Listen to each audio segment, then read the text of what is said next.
আবু জাহেল হাতের মধ্যে কিছু পাথর নিয়ে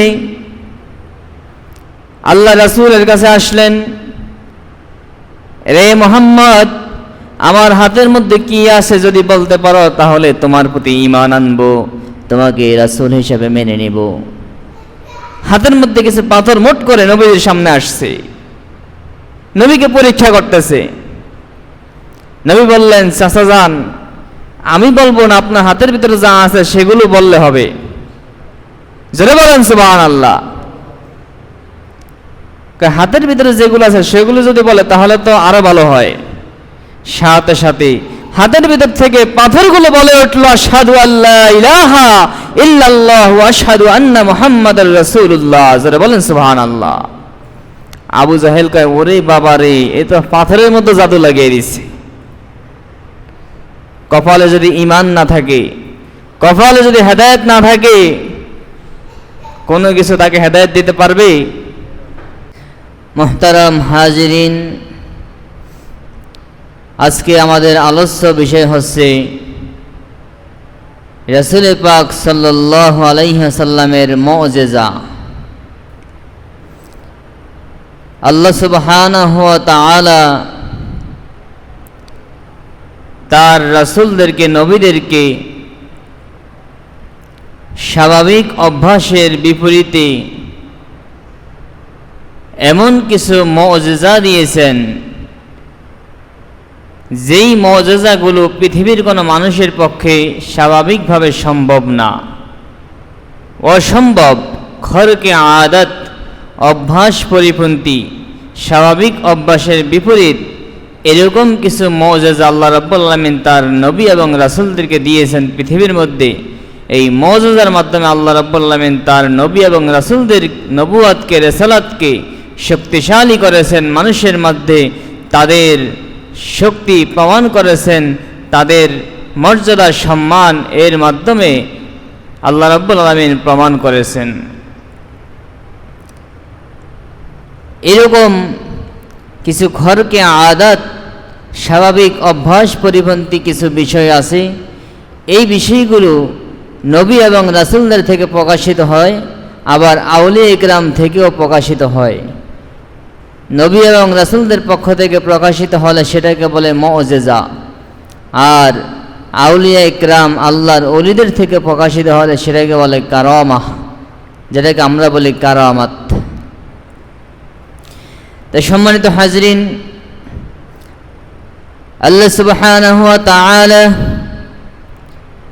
এই পৃথিবীতে তার রাসূলকে অসংখ্য অগণিত মুজিজা দিয়েছেন, যেই মুজিজাগুলো তৎকালীন কাফের মুশরিকদেরকে, তৎকালীন আরব জাতিকে, তৎকালীন রাসূলের জামানার লোকদেরকে যেই মুজিজাগুলো আশ্চর্যজনিত করেছে, এবং কিছু কিছু মুজিজা এমন দিয়েছেন কিয়ামত পর্যন্ত আল্লাহ রাসূলের মুজিজা হিসাবে এগুলো অক্ষত থাকবে। আল্লাহ রাসূলকে যে মুজিজা দিয়েছেন, আল্লাহ রাসূলকে যে অত্যাশ্চর্যজনক ঘটনা মুজিজা আল্লাহ রাব্বুল আলামিন দান করেছেন, এর মধ্যে সবচেয়ে মহান, সবচেয়ে বড়, সবচেয়ে শ্রেষ্ঠ মুজিজা হলো কোরআনুল কারীম। পবিত্র কোরআনুল কারীম হলো আল্লাহ রাসূলের একটি শ্রেষ্ঠ মুজিজা।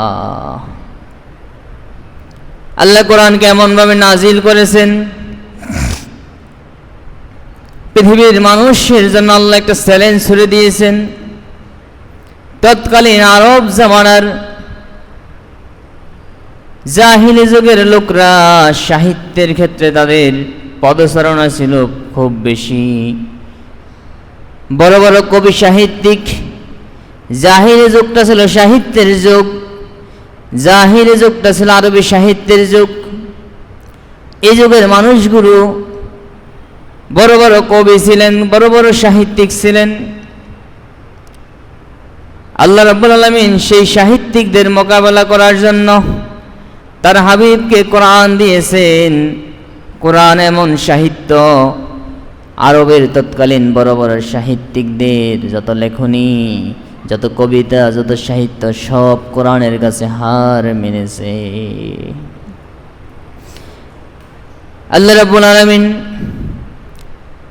রাত্রিবেলায় রাসূল পাক সাল্লাল্লাহু আলাইহি ওয়াসাল্লাম যখন কোরআন তেলাওয়াত করতেন, আল্লাহ রাসূলের কোরআনের বাণী শুনে আরব কাফেররা পর্যন্ত কোরআনের প্রতি, আল্লাহর রাসূলের প্রতি বিগলিত হয়ে যেত, আল্লাহ রাসূলের প্রেমে পড়ে যেত, কোরআনের প্রেমে পড়ে যেত। এই কোরআন শুনে মানুষ ইসলামের দিকে ধাবিত হতে শুরু করে। আরবদের কবি সাহিত্যিক, কুরাইশ নেতারা, কাফিররা আল্লাহ রাসূলকে তহমত দিতে লাগলেন, মুহাম্মদ শায়ের আল কোরআন ও শায়রুহু, মুহাম্মদ হলো একজন কবি, আর এই কোরআন হলো মুহাম্মদের বানানো কবিতা, কিসসা, কাহিনী। জোরে বলেন নাউযুবিল্লাহ। আল্লাহ কোরআন নাজিল করলেন, রাসূল পাক সাল্লাল্লাহু আলাইহি ওয়াসাল্লাম কোরআন তেলাওয়াত করেন। আল্লাহ রাসূলের তেলাওয়াত শুনে, আল্লাহ রাসূলের কোরআনের বাণী শুনে কাফেররা মোহিত হয়ে যেত, দলে দলে ইসলামের দীক্ষায় দীক্ষিত হতো, কোরআনের প্রেমে পড়ে যেত। আর কাফেররা বলতে লাগলো মুহাম্মদ একজন কবি, আর কোরআন হলো মুহাম্মদের কবিতা। সে রাত্রিবেলায় বানিয়ে বানিয়ে কোরআন বানায়, আর দিনের বেলায় এই কোরআন মানুষের কাছে প্রচার করে। জোরে বলেন নাউযুবিল্লাহ। যখন কাফেররা তহমত দিতে লাগলো আল্লাহ রাসূলের প্রতি, আল্লাহ রাব্বুল আলামিন পবিত্র কোরআনুল কারীমে কাফেরদের প্রতি চ্যালেঞ্জ ছুড়ে দিলেন, এই আরবের কাফেররা, তোমরা তো বড় বড় কবি সাহিত্যিক, এক বৈঠকে হাজার হাজার লাইনের কবিতা লেখো, প্রত্যেকটা ঘরে ঘরে কবি সাহিত্যিক। আমি তোমাদেরকে চ্যালেঞ্জ করলাম, فَإِن كُنتُمْ فِي رَيْبٍ مِّمَّا نَزَّلْنَا عَلَى عَبْدِنَا فَأْتُوا بِسُورَةٍ مِّن مِّثْلِهِ وَادْعُوا شُهَدَاءَكُم مِّن دُونِ اللَّهِ ইন কুনতুম সাদিকিন। যারা বলেন সুবহানাল্লাহ। আল্লাহ রাব্বুল আলামিন আয়াত নাযিল করে দিলেন, ফাইন কুনতুম ফি রাইবিম মিম্মা নাযালনা আলা আবদিনা, এরে আরবের কাফেররা, আমি আমার রাসূলের প্রতি যে কোরআন নাযিল করেছি, তোমরা যদি এই কোরআন নিয়ে সন্দেহ করো, তোমরা যদি কোরআন নিয়ে সংশয় করো, তাহলে আমি আল্লাহ তোমাদেরকে চ্যালেঞ্জ করলাম, ফাতু বিসূরাতিম মিন মিসলিহি, তোমরা কোরআনের মতো একটা সূরা বানিয়ে নিয়ে আসো। তোমরা যে বলতেছো আমার নবী কোরআনকে বানিয়ে বানিয়ে রাত্রিবেলায় ঘরে বসে বসে কোরআন বানায় আর দিনের বেলায় তোমাদের মাঝে প্রচার করে, যদি এটা তাই হয় তাহলে তোমরা তো বড় বড় কবি সাহিত্যিক, তাহলে তোমরা কোরআনের একটা সূরা আছে, কোরআনের যে সূরা আছে, এই কোরআনের ছোট যে একটা সূরা কাউসার অথবা এরকম ছোট সূরা, এই ছোট সূরার মতো একটা সূরা তোমরা বানিয়ে নিয়ে আসো যদি তোমরা পারো। ফাতু বিসূরাতিন মিন মিসলিহি ওয়াদউ শুহাদাকুম ইন কুনতুম সাদিকিন, যদি তোমরা তোমাদের দাবির ব্যাপারে সত্যবাদী হও, তোমরা যে দাবি করছো মুহাম্মদ বানিয়ে বানিয়ে কোরআন বলে, যদি তোমরা তোমাদের দাবির ব্যাপারে সত্যবাদী হও, তাহলে তোমরা মুহাম্মদের এই কোরআন তেলাওয়াত করে এই কোরআনের একটা সূরার মতো সূরা বানিয়ে নিয়ে আসো। আল্লাহ চ্যালেঞ্জ করলেন সূরা আনো, কিন্তু সারা গোটা আরবের কোন কবি সাহিত্যিক কেউ কোরআনের সামান্যতম ছোট একটা সূরার মতো কোন সূরা বানাতে পারে নাই। আল্লাহ আবার পরবর্তী আয়াতে বলে দিলেন, ফাইল্লাম তাফআলু ওয়ালান তাফআলু, কঠিন কালে তোমরা পারবা না, অতএব ফাত্তাকুন নারাল্লাতী ওয়াকুদুহান নাস ওয়াল হিজারা, উইদ্দাত লিল কাফিরিন, সেই আগুনকে ভয় করো যে আগুনের জ্বালানি হবে মানুষ এবং পাথর। অতএব তোমরা সেই আগুনকে ভয় করো, জাহান্নামের আগুনে জ্বলবে দুইটা জিনিস। কয়টা জিনিস? মানুষ এবং পাথর। জিন মানুষের মধ্যে অন্তর্ভুক্ত, আর পাথর দ্বারা উদ্দেশ্য হলো মূর্তিগুলা। যেই মূর্তিগুলার পূজা করত কাফের মুশরিক হিন্দু বৌদ্ধরা, ওই সমস্ত মূর্তিগুলা সেই জাহান্নামের আগুনের মধ্যে জ্বলবে, জাহান্নামের আগুনের জ্বালানি কাষ্ঠে পরিণত হবে। এজন্য সম্মানিত হাজরিন, আল্লাহ সুবহানাহু ওয়া তাআলা রাসূল পাক সাল্লাল্লাহু আলাইহি সাল্লামকে যে মুজিজা দিয়েছেন, এই মুজিজাগুলোর মধ্যে একটা অন্যতম মুজিজা হলো কোরআনুল কারীম। দ্বিতীয়ত আল্লাহ রাসূলের অন্যতম মুজিজা চন্দ্র দ্বিখণ্ডিত হয়ে যাওয়া। কাফের মুশরিক আল্লাহ রাসূলের কাছে, আল্লাহ রাসূল তাদেরকে দ্বীনের দাওয়াত দিলেন, রাসূল দ্বীনের দাওয়াত দিলেন, তাওহীদের দাওয়াত দিলেন, একত্ববাদের দাওয়াত দিলেন, রিসালাতের দাওয়াত দিলেন। এরে আরবরা, আমি আল্লাহর পক্ষ থেকে, এক আল্লাহর পক্ষ থেকে তোমাদের কাছে রাসূল হয়ে প্রেরিত হয়েছি। আল্লাহ এক, আমি আল্লাহর প্রেরিত রাসূল। আল্লাহর পক্ষ থেকে আমি জীবন বিধান নিয়ে আসছি। আমি তোমাদেরকে এক আল্লাহর তাওহীদের একত্ববাদের দাওয়াত দিচ্ছি এবং রিসালাতের দাওয়াত দিচ্ছি। তোমরা এগুলোর প্রতি ঈমান আনো, বিশ্বাস স্থাপন করো। আরবের কাফেররা আল্লাহ রাসূলকে জবাব দিলেন, তুমি যদি আল্লাহর পক্ষ থেকে প্রেরিত রাসূল হয়ে থাকো, এটার প্রমাণ কি? প্রমাণ দাও, বলো কি প্রমাণ লাগবে? তারা বলল, আকাশের চাঁদটাকে তুমি দুই খণ্ড করে দেখাও।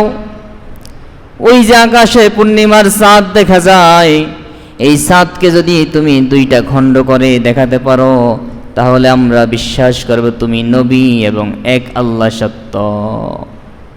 কাফিররা আল্লাহর নবীকে চ্যালেঞ্জ করলেন যে তুমি যে আল্লাহর নবী, আল্লাহ যে একজন, তুমি আল্লাহর নবী, তুমি যে দাবি করতেছ, তোমার এই দাবি যদি তুমি সত্য প্রমাণিত করতে চাও, তাহলে আকাশের যে চাঁদ আছে, চাঁদটাকে দুই খণ্ড করে দেখাও। আল্লাহর কুদরত। রাসূল পাক সাল্লাল্লাহু আলাইহি সাল্লাম তার শাহাদাত আঙ্গুলিকে এভাবে ইশারা করলেন,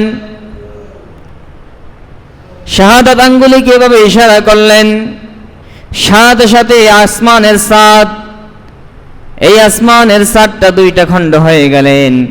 একটা খণ্ড পাহাড়ের পাশে, আরেকটা খণ্ড পাহাড়ের নিচে ও পাশে চলে গেলেন। জোরে বলেন সুবহানাল্লাহ। কাফেররা অবাক হয়ে গেলেন, কিন্তু এত বড় কপাল পোড়া, যখন তাদের কথা মতো রাসূল চাঁদটাকে হাতের ইশারায় দুইটা খণ্ড করে ফেললেন, এক খণ্ড পাহাড়ের এই পাশে, আরেক খণ্ড পাহাড়ের ওই পাশে। এবার তারা বলতে লাগলো, ওরে মুহাম্মদ, তুমি চাঁদেও জাদু লাগাইছো। জোরে বলেন নাউজুবিল্লাহ। কয়, মুহাম্মদ তুমি এত বড় জাদুকর হয়ে গেছো, চাঁদেও জাদু লাগাইছো। শুধু তাই নয়, আবু জাহেল হাতের মধ্যে কিছু পাথর নিয়ে আল্লাহ রাসূলের কাছে আসলেন।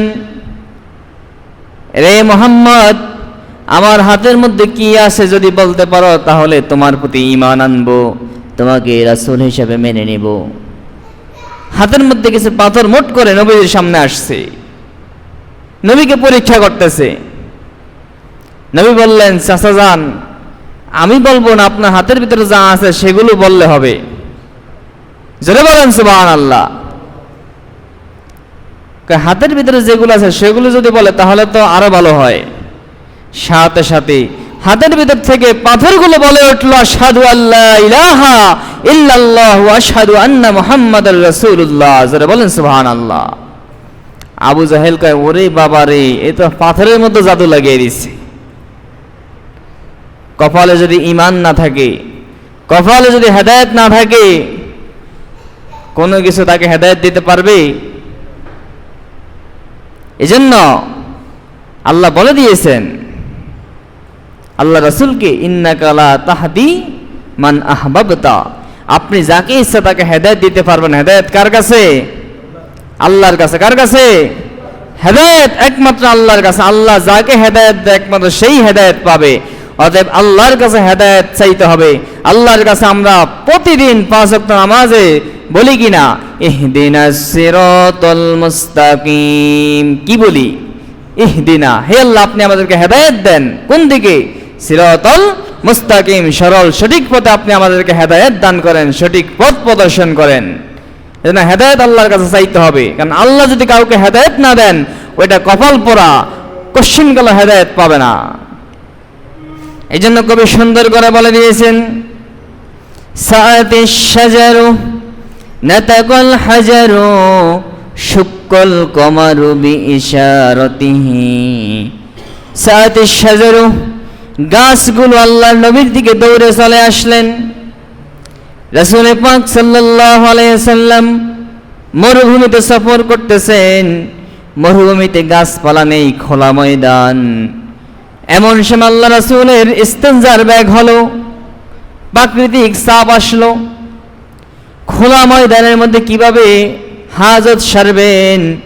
আল্লাহ রাসূল ইশারা করলেন, মরুভূমির দুপাশ থেকে চতুর্পাশ থেকে গাছগুলো জমিন থেকে উঠে হেঁটে হেঁটে দৌড়িয়ে নবীজির কাছে চলে আসছেন। জোরে বলেন সুবহানাল্লাহ। আপনি কল্পনা করতে পারেন কোথায় মরুভূমির এরিয়া, কত বিশাল বিশাল মরুভূমি। রাসূল পাক সাল্লাল্লাহু আলাইহি ওয়াসাল্লামের ইস্তেনজার ব্যাগ হয়েছে, হাজত সারবে। খোলা মরুভূমিতে কিভাবে হাজত সারবে? নবী ইশারা করছেন, চতুর্দিক থেকে গাছগুলো তার নিজ জায়গা থেকে উঠে হেঁটে হেঁটে আল্লাহ রাসূলের চতুর্পাশে এসে বেড়া হয়ে গেলেন। নবীজি ইস্তেনজা করলেন, আবার গাছগুলো জায়গা মতো চলে গিয়ে নিজের জায়গায় স্থির হয়ে গেলেন। জোরে বলেন সুবহানাল্লাহ। এই জন্য কবি বলে দিয়েছেন, সাআতিশ শাজারু, গাছগুলো দৌড়ে চলে আসলো। আর সাআতু সাআয়ু মাদ্দা থেকে, অর্থ হলো দৌড়ে আসা। আর সাআয়ু অর্থ কি? দৌড় দেওয়া, চেষ্টা করা, দৌড়ে দৌড়ে আসা। সাআতিশ শাজারু, গাছগুলো আল্লাহর নবীর জন্য দৌড়ে চলে আসলেন। নাতাকাল হাজারু, পাথরগুলো আল্লাহর নবীর জন্য আবু জাহেলের হাতের মধ্যে কথা বলে উঠছেন। কি বলেন? উঠছে কিনা? ওয়াশুক্কাল কমারু, রাসূলের হাতের ইশারায় চাঁদ দ্বিখণ্ডিত হয়ে গিয়েছে। এভাবে করে আল্লাহ রাসূলকে আল্লাহ এরকম অসংখ্য অগণিত মুজিজা দিয়েছেন। এই মুজিজাগুলো দেখে দেখে আল্লাহ যাদের কপালে হেদায়েত রেখেছেন, অসংখ্য কাফেররা ঈমান এনেছে। আল্লাহর নবীর প্রতি নাজিলকৃত কোরআন শুনে অসংখ্য কাফের ঈমান এনেছে। চাঁদ দ্বিখণ্ডিত হওয়ার ঘটনা শুনে, ঘটনা দেখে অসংখ্য মানুষ ঈমান এনেছে। আবার নবীজি মেরাজে গিয়েছেন, জমিন থেকে আসমান ভেদ করে, সপ্ত আসমান ভেদ করে আল্লাহর মেরাজে গিয়েছেন। এই ঘটনা শুনে অসংখ্য কাফের ঈমান এনেছে। এই মুজিজাগুলো দ্বারা উদ্দেশ্য আল্লাহ রাসূলকে, আল্লাহ রাসূলের নবুয়তকে শক্তিশালী করা, মানুষের মধ্যে ঈমানিয়াতকে মজবুতি দান করা। এটাই হলো আল্লাহ রাব্বুল আলামিনের উদ্দেশ্য। আপনি অবাক হবেন, সাহাবী হযরত জাবির ইবনে আব্দুল্লাহ বলেন, জাবির ইবনে আব্দুল্লাহ রাদিয়াল্লাহু তাআলা আনহু রাসূল পাক সাল্লাল্লাহু আলাইহি সাল্লামের প্রিয় সাহাবী। তিনি বললেন, খন্দকের যুদ্ধে যখন পরিখা খনন করতেছিল, সাহাবা ইকরাম রাসূল পাক সাল্লাল্লাহু আলাইহি সাল্লাম সহ প্রায় 1000 সাহাবী কাজ করতেছিলেন। পরিখা খনন করতেছিল, মদিনার চতুর্পাশে খাল বানাইবে, খাল, যাতে করে ওপাশ থেকে কাফেররা মদিনার ভিতরে আক্রমণ করতে না পারে। তাও খাল, ছোটখাটো খাল না, বড় বড় পাশে অনেক বড় খাল, যাতে করে কেউ লাফ দিয়ে ওই পারে আসতে না পারে। এটা একটা যুদ্ধের একটা কৌশল। তো মদিনার চতুর্পাশে পরিখা খনন করতেছেন মরুভূমির মধ্যে। তখন কি আমাদের দেশের বর্তমান যেরকম মনে করেন ক্রেন আছে, এরপরে বিভিন্ন রকম এই খনন করার জন্য যে যন্ত্র আছে, এগুলো কি তখন ছিল? কিছুই ছিল না। এখন তো বর্তমানে ভেকুতে দেখা যায় বিশাল পুকুর, বিশাল ঝিল একদিনে তৈরি করে লায়। কিন্তু রাসূল পাক সাল্লাল্লাহু আলাইহি ওয়াসাল্লাম তখন পরিখা খনন করছেন, 1000 সাহাবী নবীর সাথে কাজ করছেন। এভাবে করে পরিখা খনন করতেছেন। হযরত জাবের ইবনে আব্দুল্লাহ রাদিয়াল্লাহু তাআলা আনহু বলতেছেন, পরিখা খনন করতে করতে এক পর্যায়ে আমরা পরিখা খনন করতেছিলাম, কোদাল দিয়ে কোপাইতেছিলাম, শাবল দিয়ে কোপাইতেছিলাম, এক পর্যায়ে এমন একটা পাথর, বিশাল একটা পাথর এসে পড়লো যে পাথরটাকে আমরা আর কাটতে পারি না। রাসূল পাক সাল্লাল্লাহু আলাইহি সাল্লামের কাছে আসলাম। ফাজাউ ইলান নবী সাল্লাল্লাহু আলাইহি ওয়াসাল্লাম, মানুষ আল্লাহ রাসূলের কাছে আসলেন। এসে আল্লাহ রাসূলকে বললেন, ইয়া রাসূলুল্লাহ, ইয়া হাবিবাল্লাহ, হাযিহি কুদিয়াতুন আরাদাত ফিল খান্দাক, একটা পাথর খন্দকের মধ্যে আমাদের সামনে এসেছে, যেই পাথরটাকে আমরা কাটতে পারি না। আল্লাহ রাসূল বললেন, আনা নাযিলুন, আমি এখনই তোমাদের কাছে আসতেছি, আমি সেই পাথরটা ভেঙে দিব। এই বল আল্লাহ রাসূল তিনি বলেন, সুম্মা কমা ওয়াবাতানহু মাসুবুন বিহাজারিন। আল্লাহ রাসূল উঠে দাঁড়ালেন, দাঁড়িয়ে যখন লুঙ্গি বাঁধতে লাগলেন, দেখতে পেলেন আল্লাহ রাসূলের পেটের মধ্যে পাথর বাঁধা। সাহাবী বললেন, মাসুবুন বিহাজারিন, আল্লাহ রাসূলের পেটটা পাথর দ্বারা বাঁধা। কারণ বর্ণনা করলেন, ওয়ালাবিসনা সালাসাতা আইয়ামিন লা নাজুকু যাওকান, আমরা 3 দিন অতিবাহিত করেছি, এমন 3টা দিন অতিবাহিত করছি যে আমরা 3 দিন পর্যন্ত কোনো কিছু খাইতেও পারি নাই, কোনো কিছু পান করতে পারি নাই, খাবারও নাই, পানিও নাই। এরকম ক্ষুধার্ত অবস্থায় পরিখা খনন করতেছে, মাটি কাটতেছে, নবী নিজের পেটে পাথর বেঁধে রাখলেন ক্ষুধার যন্ত্রণায়। আপনি কল্পনা করতে পারেন?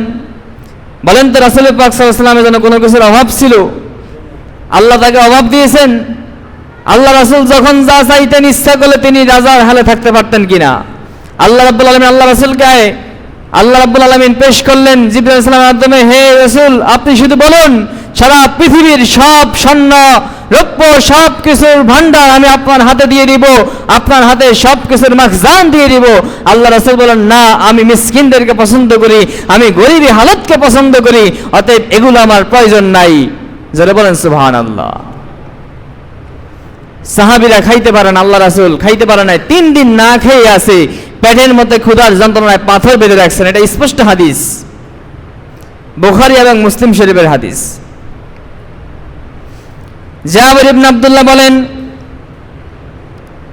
রাসূল পাক সাল্লাল্লাহু আলাইহি সাল্লাম তিনি পাথরের কাছে আসলেন। এই পাথরের কাছে এসে ফাখাযান নবী সাল্লাল্লাহু আলাইহি সাল্লাম আল মিওয়ালা ফাদারাবা ফাআদাক, নবীজি এসে কোদাল হাতে নিলেন, কোদাল হাতে নিয়ে একটা কোপ দিলেন। এক কোপের সাথে পাথরটা একেবারে শূন্য বিচ্ছিন্ন ধুলাবালিতে পরিণত হয়ে গেছে। নবীজি একটা কোপ দিলেন, পাথরটা একবারে ধুলা হয়ে গেছে, নরম হয়ে গেছে। জোরে বলেন সুবহানাল্লাহ। এভাবে কোপ খনন করছে। এবার জাবের ইবনে আব্দুল্লাহ রাদিয়াল্লাহু তাআলা তিনি বলতেছেন, আমি দেখলাম নবী এবং সাহাবী সবার মুখে ক্ষুধার ছাপ, সবাই ক্ষুধার্ত। আমি আল্লাহ রাসূলকে এসে আমি সাথে সাথে বাড়িতে চলে গেলাম। গিয়ে আমার স্ত্রীকে জিজ্ঞাসা করলাম। তিনি বলেন, আমি স্ত্রীকে গিয়ে জিজ্ঞাসা করলাম যে, তোমার কাছে কি ঘরে কি খাবারের কিছু আছে? হাল ইনদিকে শাইউন, ও আমার স্ত্রী, তোমার ঘরে কি খাবারের কিছু আছে? ফা ইন্নী রাআইতু বিন নবী সাল্লাল্লাহু আলাইহি সাল্লাম, আমি রাসূল পাক সাল্লাল্লাহু আলাইহি সাল্লামকে দেখলাম খামসান শাদীদান, আমি নবীকে দেখলাম খুব ক্ষুধার্ত। নবীজি খুব ক্ষুধার্ত, তোমার ঘরে কি কোনো খাবার আছে? তার স্ত্রী বললেন, আমার ঘরে তো কোনো খাবার নাই, শুধুমাত্র এই 100 পরিমাণ জব আছে, জব, আর কিছু নাই। অনেক খুঁজে বের করলেন ঘরের মধ্যে, তাদের পরিবারে ছোট্ট একটা বকরির বাচ্চা আছে, ছোট একটা বকরির বাচ্চা, বড় না, আর ঘরে কিছু জব আছে। স্ত্রীকে বলেন, আর সময় নষ্ট করো না, তুমি তাড়াতাড়ি জবগুলা বাটো, জবগুলোকে তাড়াতাড়ি ভাঙ্গো, এগুলাকে গুঁড়া করো। এখন তো মনে করেন সব আপডেট, মনে করেন আর 5-7 বছর আগেও আমরা দেখছি আমাদের মাদেরকে, চাষিদেরকে যখন পিঠা নাস্তা বানাইতো তখন এই চাল গুঁড়া কইরা এরপরে পিঠা বানাইতো। এরপরে আটা, ওই যে চাকি ছিল না, এই চাকিতে গুঁড়া কইরা এরপরে রুটি বানাইতো, ডাল গুঁড়া করে এরপরে পাকাইতো ভাইঙ্গা। এই 5-7 বছর আগের কথা। কিন্তু তখন কি অবস্থা ছিল? তিনি স্ত্রীকে বললেন, তুমি তাড়াতাড়ি এগুলো গুঁড়া করো, রুটি বানানোর ব্যবস্থা করো, আর আমি ছাগলটা জবাই করি। ওই বকরিটা জবাই করে তিনি বকরিটা পাকাই চুলার উপরে দিলেন, আর স্ত্রীকে বলেন, তুমি রুটিগুলার প্রস্তুত করো। আস্তে আস্তে আল্লাহ নবীর কাছে গিয়ে নবীকে সুবিচারে বলতেছে, ইয়া রাসূলুল্লাহ, আস্তে আস্তে কইতেছে যাতে করে কেউ না শুনে। মনে করেন আপনার খাবার পাকাছেন 5 জন, আপনি কি মসজিদে মাইক দিয়ে দাওয়াত দিবেন? আস্তে আস্তে কি নবীকে বলতেছে, ইয়া রাসূলুল্লাহ, ইয়া হাবিবাল্লাহ। নবীজির কাছে আসলেন, অতঃপর নবীজি সাল্লাল্লাহু আলাইহি সাল্লামকে বললেন, ইয়া রাসূলুল্লাহ, ইয়া হাবিবাল্লাহ, যাবাহতুহা ওয়া তাহানাতিশ শাঈরা হাত্তা জাআলাল্লাহু মা ফিল বুরমাতিহি সুম্মা জিতুন নাবিয়্য সাল্লাল্লাহু আলাইহি ওয়াসাল্লাম ফাসারারতু। কানে কানে বললাম। সারারতু মানে কি? কানে কানে বলা, গোপনে বলা। কই গোপনে গিয়ে বললাম নবীজিকে, ফাকুলতু ইয়া রাসূলুল্লাহ, হে আল্লাহর রাসূল, যাবাহনা বুহাইমাতান, আমরা ছোট একটা বকরি জবাই করছি, ওয়া তাহানতু সাআন মিন শাঈরিন, এবং সামান্য 100 পরিমাণ জব আমরা গুঁড়া করেছি। আপনি আনতে ওয়া নাফারুম মাআকা ফাতাআল আনতে ওয়া নাফারুম মাআকা, আপনি এবং আপনার সাথে অল্প কয়েকজন সাহাবী নিয়ে আমার বাড়িতে আসুন, আপনাদেরকে খাবারের ব্যবস্থা করছি। আল্লাহ রাসূল করলেন কি, সাহাবীদের মধ্যে জোরে ডাক দিলেন, এ সাহাবীরা সবাই শোনো। ফাসাহান নবিয়্যু সাল্লাল্লাহু আলাইহি ওয়াসাল্লাম, নবী কি বললেন? জোরে ডাক দিলেন, জোরে ডাক দিয়ে বললেন, ইয়া আহলাল খান্দাক ইন্না জাবির সানা সুরান ফাহাইয়া হালুম্মা বিকুম। এ আহলে খন্দক, যারা খন্দকের কাজ করতেছ তোমরা সবাই শোনো। সেখানে সাহাবী ছিল কতজন? 1000। কতজন? নবীজি সবাইকে ডাক দিয়ে বললেন, তোমরা সবাই শোনো, জাবের তোমাদের জন্য খাবার প্রস্তুত করছে, সবাই জাবেরের বাড়িতে চলো। জাবের রাদিয়াল্লাহু তাআলা আনহু তো মানে কি করবেন, হতভম্ব হয়ে গেছেন। আল্লাহ রাসূল বলেন, জাবের এদিকে আসো। নবীজি ডাক দিলেন, জাবের এদিকে আসো, টেনশন করো না, তুমি গিয়ে তোমার স্ত্রীকে বলো সে যেন রুটি বানানো শুরু না করে, খামিরে করতে বলো, কিন্তু রুটি বানানো যেন শুরু, এবং তোমার চুলার উপরে যে তুমি গোস্তের ডেক বসাইছো ওই ডেককে তুমি নামাইবে না, আমি আসার আগ পর্যন্ত কিচ্ছু ধরবো না। জোরে বলেন সুবহানাল্লাহ। জাবের ইবনে আব্দুল্লাহ বলেন, রাসূল পাক সাল্লাল্লাহু আলাইহি সাল্লাম ওয়াজাআ, আল্লাহর নবী আসলেন, ফাখরাজতু লাহু ওয়াজিনান, আমি রুটির খামিরাগুলো আল্লাহর নবীর সামনে ধরলাম, ফাওয়াসাকা ফিহি, আল্লাহর নবী মুখ থেকে থুতু নিয়ে রুটির খামিরার মধ্যে লাগিয়ে দিলেন। যারা বলেন সুবহানাল্লাহ। শুধু তাই নয়, ওয়া বারাকা, এবং বরকতের দোয়া করলেন। সুম্মা আমানা ইলা বুরমাতিনা, অতঃপর গোস্তের ডেকের দিকে গেলেন, গিয়ে ফাওয়াসাকা, ওই গোস্তের ডেকের মধ্যে একটু থুতু দিয়ে দিলেন। জোরে বলেন সুবহানাল্লাহ। ফাবারাকা, আবার দোয়া করলেন। সুম্মা ক্বালা, এবং বললেন, ইদঈ খাব্বাজাতান, ওই জাবারের স্ত্রীকে বললেন, এরে জাবারের স্ত্রী, তুমি তো রুটি বানিয়ে শেষ করতে পারবা না, আরো কিছু মহিলা ডাকো। তুমি রুটি বানিয়ে শেষ করতে পারবে না, আরো কারা আছে মহিলা, সবাই ডাকো, আরো যারা রুটি বানাইতে পারে। খাব্বাজাতান, খাব্বাজ মানে কি? রুটি বানানোওয়ালা, আর খাব্বাজাতান মহিলা, এটা মুয়ান্নাসের সিগা। আরো কিছু রুটি বানানোওয়ালা মহিলাকে ডাকো, সবাই মিলে রুটি বানাও। জাবের ইবনে আব্দুল্লাহ বলতেছেন, রুটি বানাইতে লাগলো। অথবা রাসূল পাক সাল্লাল্লাহু আলাইহি সাল্লাম তিনি বললেন, এবার ডেক থেকে সাহাবীদেরকে গোশত দিতে থাকো, রুটি দিতে থাকো। তিনি গোশত দিতে লাগলেন, রুটি দিতে লাগলেন। তিনি বললেন, ওয়াহুম আলফুন, তারা 1000 সাহাবী ছিল, আমি সবাইকে গোশত এবং রুটি দিয়েছি, প্রত্যেকেই পেট ভরে পরিপূর্ণরূপে খাইয়েছে। ফাআকসামা বিল্লাহ, জাবের আল্লাহর কসম করলেন, আল্লাহর কসম, আল্লাহর কসম, লা আকালু, তারা প্রত্যেকেই খেয়েছে, হাত্তা তারাকুহু, এমনকি প্রত্যেকেই খেয়ে রেখে গিয়েছে। ওয়ান হারাফু ওয়া ইন্না বুরমাতানা লা তাগিত্তু কামা হিয়া ওয়া ইন্না আজিনাতানা লা ইয়াখুববাজু কামা হুয়া, আমাদের গোস্তের পাতিলে গোস্ত এবং রুটির খামিরার মধ্যে খামিরা আমরা প্রথমে যে পরিমাণ রেখেছিলাম সেই পরিমাণই বাকি আছে, একটুও কমে নাই। 1000 সাহাবী খাইছে, নবীজি খাইছে, তার পরিবারের সবাই খাইছে, আরো রুটি বানানোওয়ালা মহিলা রাখছে, তারা খাই নাই? সবাই খাইছে। এরপরও যেই পরিমাণ পাতিলে গোস্ত ছিল, যেই পরিমাণ খামিরা ছিল 100 পরিমাণ ওই জবের, ঠিক ওই পরিমাণ খামিরা এবং ওই পরিমাণ গোস্ত আবারও কি অবশিষ্ট আছে, একটুও কমে নাই। জোরে বলেন সুবহানাল্লাহ। এটা আল্লাহর নবীর মুজিজা, আল্লাহর নবীর বরকত। এরকম অসংখ্য অগণিত মুজিজা আল্লাহর নবীর রয়েছে। আমি আপনাদের কাছে আরো কিছু মুজিজা আগেও বলেছিলাম। তো আল্লাহ সুবহানাহু ওয়া তাআলা রাসূল পাক সাল্লাল্লাহু আলাইহি ওয়াসাল্লামকে এই পৃথিবীতে পাঠিয়েছেন রহমত হিসাবে, বরকত হিসাবে, এবং আল্লাহর নবীকে মুজিজা দিয়েছেন। এই মুজিজার মাধ্যমে আল্লাহ উম্মতের ঈমানকে শক্তিশালী করেছেন এবং এই মুজিজার মাধ্যমে আল্লাহ রাসূলের দাওয়াতকে, রিসালাতকে শক্তিশালী করেছেন। এজন্য আমরা উম্মতে মুহাম্মদী বড় ভাগ্যবান যে আমরা পৃথিবীর মধ্যে শ্রেষ্ঠ রাসূল পেয়েছি, আমরা বরকতপূর্ণ রাসূল পেয়েছি, আমরা রহমতের রাসূল পেয়েছি।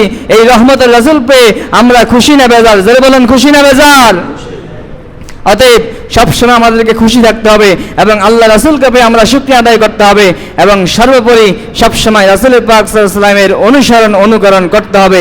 আল্লাহ রাসূলের আদর্শ মোতাবেক আমাদের জীবনকে গঠন করতে হবে। যদি আমরা করতে পারি তাহলে আমরা সার্থক, আমরা সফল। আল্লাহ আমাদের সকলকে তৌফিক দান করুক, কবুল করুক। বলুন আমিন সুম্মা আমিন। আসসালামু আলাইকুম ওয়া রাহমাতুল্লাহি ওয়া বারাকাতুহু।